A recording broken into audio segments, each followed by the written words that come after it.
Want to upload your very first avatar on VRChat?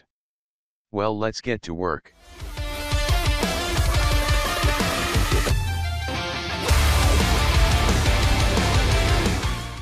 Hello everyone, my name is Randomly and I am going to teach you all how to upload your avatar to VRChat. Without wasting any time, let's jump right into it by clicking on the links in the description below that I have provided. The first link will be the Unity website. What you need to do is go ahead and find the Unity Hub and click download, depending on what computer you are using. For me, I am going to click on download for Windows. Once you download the installer, go ahead and double click, which will pop up a Unity Hub setup. This part is pretty easy, which all you need to do is just agree the terms of service and follow through installing Unity Hub. Once you download Unity Hub, it will ask you to sign in or create a new account, which you also need to do that as well. Once you are signed in, go ahead and click Installs, Install Editor, Archive, and Download Archive. This will open a new window, which you need to find the right version of Unity in order for you to upload avatars. Go directly to Unity 2019.x, scroll down until you see Unity 2019.4.31 and click on Download to Unity Hub.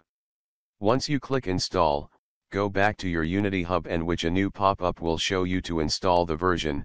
For me, I already installed the version, so we can continue. Now let's go ahead and create a new project and set it to 3D Core. On top, make sure your editor version is set to the version that you just download, which will also have F1 at the end. You can also name your project however you want. For me, I just going to make a test project. Congrats, you now have Unity. Now we need to go to the second link and grab the VRC SDK 3. This will take you to the VRChat download website, which you need to log into your account. On the left side you should see downloads, and go ahead click the Avatar VRC SDK 3. Make sure you don't get mixed up with World and Avatar downloads. Once you have that downloaded, go ahead and drag it on your desktop or anywhere you want and drag the SDK into your Unity assets. Make sure everything is all checked out and not missing anything, and we can now import the files. While that is importing, you can notice on top of my screen between component and window, a new setting pops up, which is the VRChat SDK. Once that is done importing, you can now click on that setting and click on Show Control Panel. There you can log on using your VRChat username and password. Now that you have two of the most important tools you need, we can continue setting up your first avatar. For this step, this is completely optional for you to create the setup in your assets, but I highly recommend it because it keeps things organized and it will save you time in the future. Go ahead and create a new folder and call it Workbench, and drag both your SDK and scenes folder into the Workbench. Open your Workbench and make a new folder and call it Tools, which you can now drag your SDK into that folder. Again, this is completely optional, but you can go ahead start creating folders as shown to keep your project organized.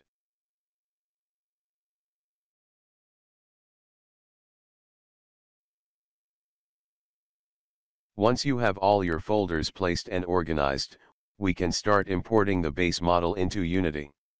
If you don't have an avatar to begin with, you can go on websites like VRC Mods or Sketchfab to download hundreds of thousands of free models.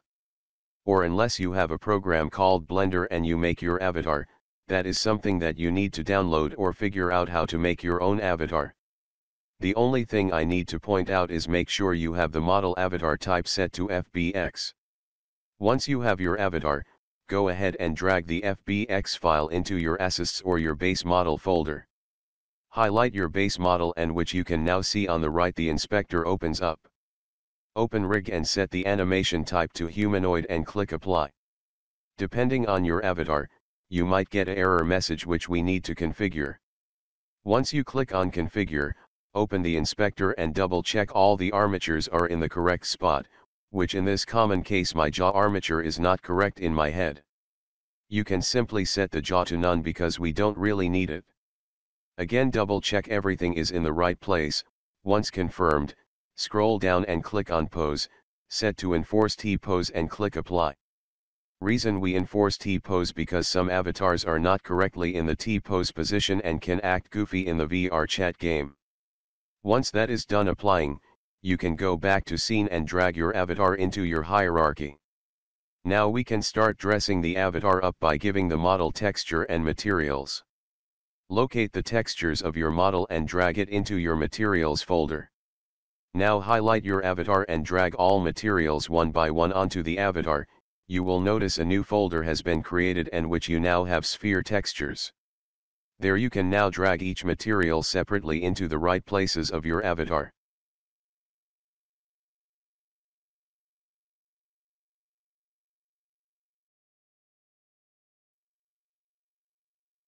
After you are done with your materials, this part is optional and which you can test out how you want your materials to look like.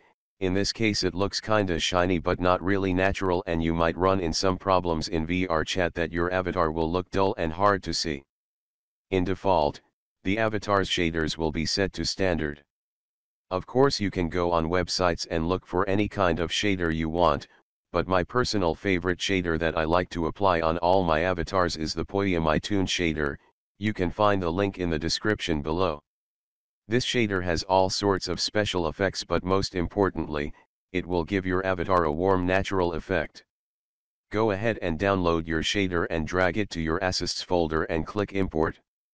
When you drag your shader, make sure you drag the folder into your shaders folder, just make things look organized. Once you have the shader installed, you can now click on your avatar, set the shaders to the Polyamitoon. Also look out for soon minor details in the rendering preset.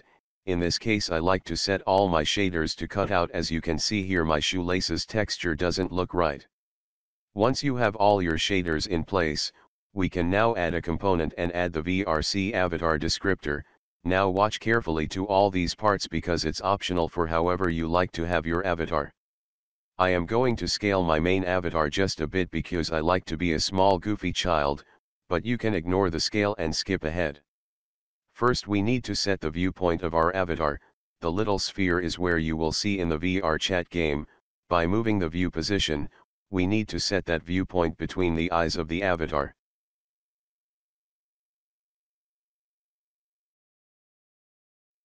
Once you have the viewpoint in place, don't worry about have the sphere cut into the model or anything blocking in front of it like hair or glasses. The next step is lip sync. This is when you talk in VRChat and your model's lips will move. You can go ahead and click auto detect and double check that all the blend shapes are in the right spot. If you don't have lip sync or it doesn't pop up, you can set it back to default, but that means your lips will not move. Next step is eyes. Go ahead and click enable to open the eye settings. This is where if you have eye tracking or you want your avatar to randomly look around in places. Set your eyes transform and locate the eyes armature. You can also add eyelids, which I personally love, is set eyelid type to blend shapes. Drag your main avatar's body into the skinned mesh renderer and there you can set blink and looking up or down. Depending on your avatar, you can set it to look up and down, but for me I set it none. As for the blink, open that up and set it to blink. There you can preview. This makes your avatar blink once and a while automatically. It just gives the character some life. Once you have all that set in the avatar descriptor, we are pretty much done to upload the avatar to VRChat. Before we do that, I like to create a backup save or a starter project for all you guys to make future avatars. First set the main camera to the front of your avatar and rotate it 180 degrees and set it however you want. Now go to File, Save As, Workbench and Scenes. There you can call your save project starter project, and of course you can delete the sample scene. That way when you are about to make a new avatar, you can open your starter project and save as a new project, which all of your settings is already pre-made and ready to go. Now finally let's upload the avatar. Go ahead and click on VRChat SDK in your settings, click on Control Panel and sign in on your VRChat account. Go to Builder and there you might have some errors that will pop up. Some of them you can ignore and some you can auto-fix. Once that is all fixed, go ahead and click on Build and Publish. There in the game settings, this will pop up which you can name and describe your avatar. I am just going to call mine test. If you don't like the camera preview, you can go back to scene and move the VRC camera to however you like. Once done, go back to game and finally agree the information rights and content and click upload. If you have made this far creating your first avatar, I wish you all the best of luck and get creative out there. Thank you all for watching. My name is Randomly and like always, keep smiling for me.